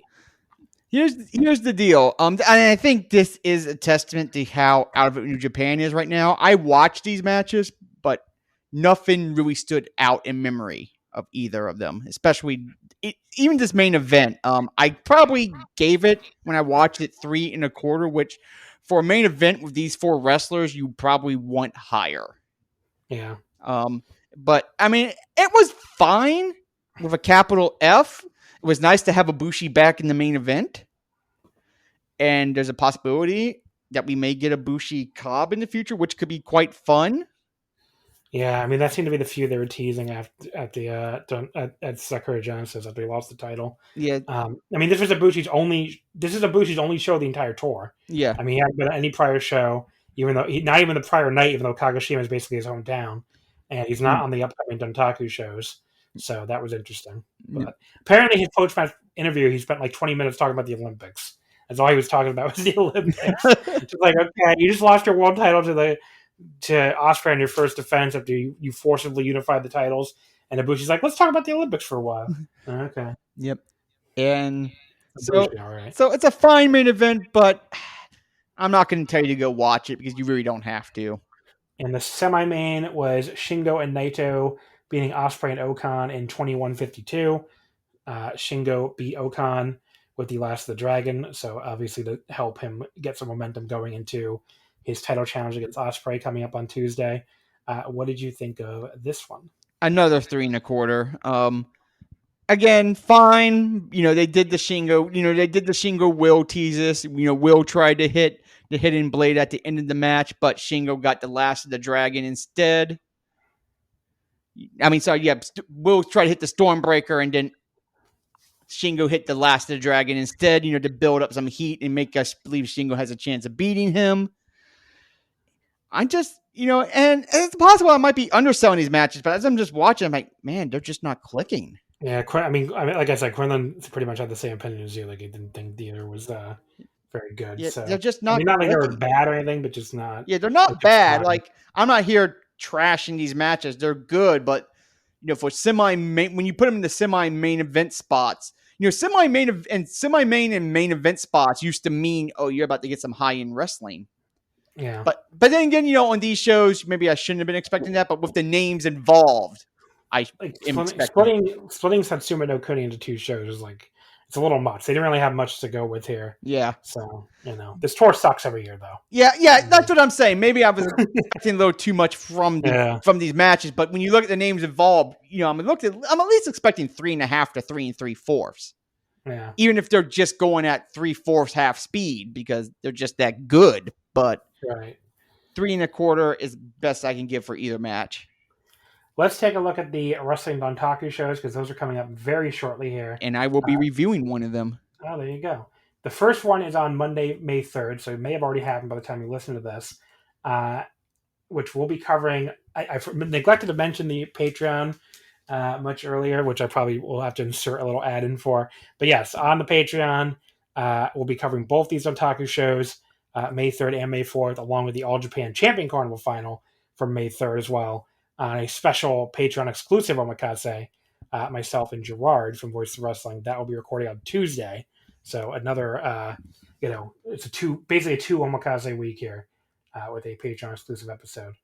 So this show, the first Dontaku show on May 3rd, is main evented by the Tanahashi versus Jay White Never title match, which could not feel more cold if they tried. I mean, there's already a cold feud, and then Jay White skipped this entire tour until this show. So now it's an ice cold feud. I can't imagine anybody cares. It's Tanahashi's second defense. Maybe Jay will beat him. I don't really know. I don't really care. I really don't have much to say about it. Yeah. Then we have the two singles matches because God versus Dangerous Tekkers was too big a match to put on these shows, apparently. First, the Iron Finger from Hell match is the semi-main event. That's Taichi and Tama Tonga. So the Iron Finger saga will come to an end. As far as wacky stuff, I'm kind of into this. I kind of want to see what's going to happen. So, I'm definitely interested to see what they do here. And then match 4 is the Right to Challenge IWGP Tag Title match with Zack Sabre Jr. against Tonga Loa. That could be pretty damn good. I mean, Tonga Loa, like I said earlier, has really improved, and he and Zack had some really fun exchanges in their tag title match last month. So the stipulation here is if Zack wins, the Dangerous Tekkers get another title shot against God. If Tonga Loa wins, the Dangerous Tekkers can never get another IWGP Tag Team title shot. Now, I assume Zack is winning because it would make the semi-main event kind of stupid if now Taichi and Tama Tonga are fighting for these Iron Fingers after Tekkers can no longer challenge for the tag titles. So, but who knows, I guess. And that's really all there is to this show. The other 3 matches are all multi-man tags. I bet they're all multi, yes. And lucky gal, I reviewed this show. Yeah, it doesn't look. I wouldn't say it looks awful or anything. I'm interested in the top 3 at least. Yeah. But yeah, I mean, it doesn't. Yeah. It could be a long night, especially if the main event doesn't land. Which the New Japan Cup match did not land for me really on that high of a level. Tanahashi White rarely lands for me. Really, I usually really like it. I usually like the pairing. But just usually doesn't do it. And I like both wrestlers. Don't get me wrong. I love Jay White because I love rooting against him, and Tanahashi is Tanahashi. So maybe this will be the match that clicks with me. Dontaku Night 2 from Tuesday, May 4th. Both these shows, by the way, are at the Fukuoka Convention Center. I don't think I mentioned that. The main event is Will Ospreay defending the IWGP World Heavyweight title, his first defense against Shingo Takagi. I'm sure it will be good. I'm sure some people will love it. I don't know. I'm never as high on these matches as other people are. Even the Best of Super Junior final that I was there live for, I went like 4.5, and everybody else went Match of the Year, I think. Yeah. And the last one they had, the New Japan Cup final, I think I was like 3.5 when everybody else was much higher. Yeah, I was 4.5, and I hated every star I gave it. If that makes any sense. We'll see here. The semi-main event, and I don't think there's any chance Shingo's going to win, I will say. No. Semi-main event, another one where I expect the champion to retain. El Desperado defends the IWGP Junior title against Yo. Despy better retain. Also his first defense, and yeah, I agree, better retain. And there's nothing else on this show. It's a 2-match card. Everything else is multi-man tags again. So there you go. That is your Dontaku. Like I said, never an exciting tour. Never the exciting tour. That sounds like the worst name for a tour ever. Welcome to the never exciting tour. Yeah. Where you're now used as an excuse for your, rose color opinions. Yeah. But yeah, Despy better retain. That's the only thing I care about. There you go. All right, folks. So I guess we can wrap things up here. Jeri, Anything else you want to plug? You already did plug you're going to be doing the Dontaku Night 1 review. Yes, which of course, obviously, you can find at voicesofwrestling.com, where you can hear my fun takes. And then in non-wrestling, because I do have non-wrestling, I am part of the We Play RPGs podcast.com crew, where we have various games going on. We have our main game that's done in a homebrewed setting, and we got some superhero games going on, and some other games I'm not part of, so I'm not going to bring them up because that's just how egotistical I am.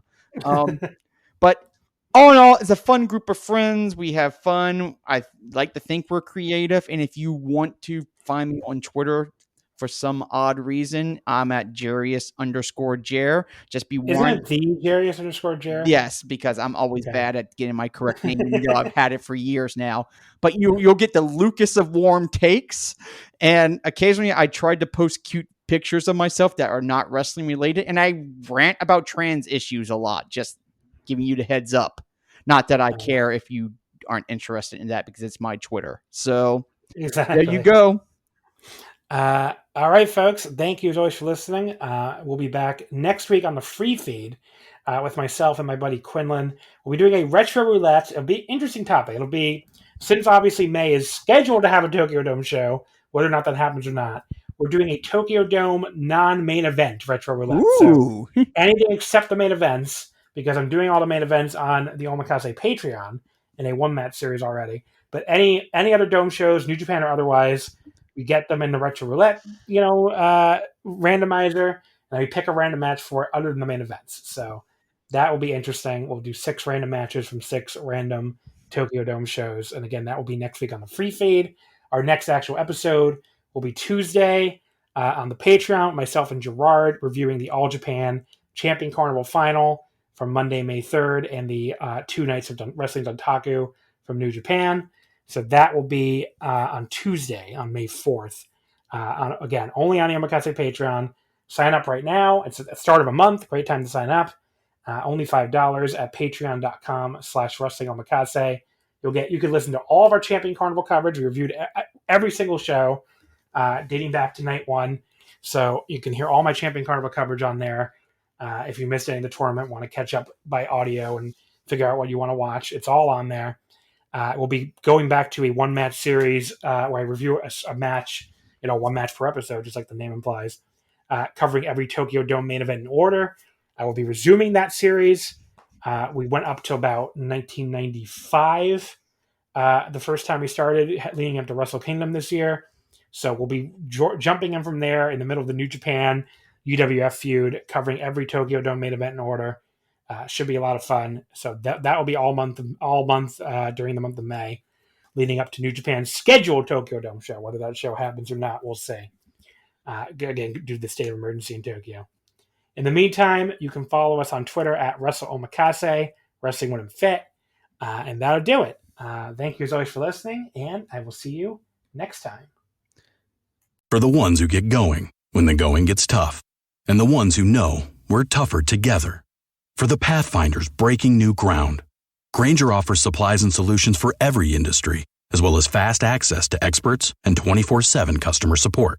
Because we know you have people depending on you, so you can always depend on us. Call, click Grainger.com, or just stop by. Grainger, for the ones who get it done.